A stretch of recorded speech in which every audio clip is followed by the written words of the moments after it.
parte do ministério de Jesus foi dedicado ao ensino, à pregação da palavra de Deus. E ele usava essa estratégia, devolvendo uma pergunta com outra pergunta. Ele estava respondendo sobre a vinda do reino de Deus, o estabelecimento do reino de Deus. E ele faz essa pergunta aos discípulos. Só que essa pergunta que Jesus faz, irmãos, ela é uma pergunta retórica.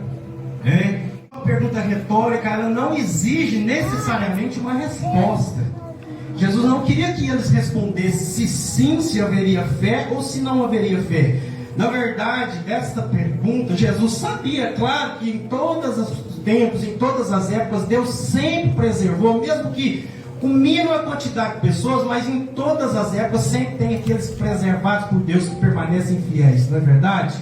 No tempo de Elias, é claro que no fim dos tempos, haverá fé na terra, com certeza, mesmo que sejam poucas pessoas, mesmo que a iniquidade se multiplique, o amor se esfrie, mas haverá aqueles que continuarão fiéis a Deus, servindo a Deus, aguardando o aparecimento do Senhor Jesus, o arrebatamento. A igreja continua caminhando na terra e ela vai continuar até o fim.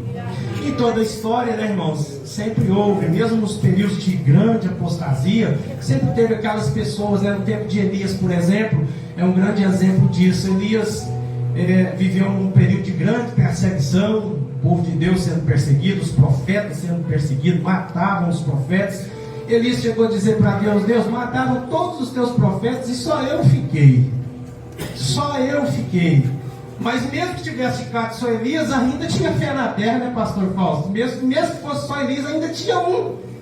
Mas o Senhor falou para Elias, Elias, você está enganado, ainda tem 7.000 joelhos que não se dobraram. Glória a Deus. Baal.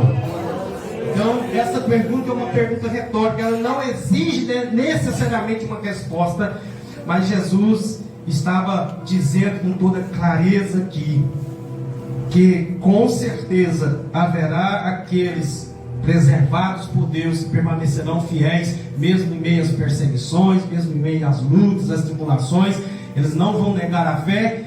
E que Deus nos dê graça, irmãos, para que nós possamos, conforme Mateus 24, verso 13, perseverar até o fim, quando o Filho de Deus se manifestar, quando Cristo vier, nós estarmos esperando, aguardando o Senhor e sermos arrebatados para encontrar com o Senhor nos ares e estar para sempre com o Senhor.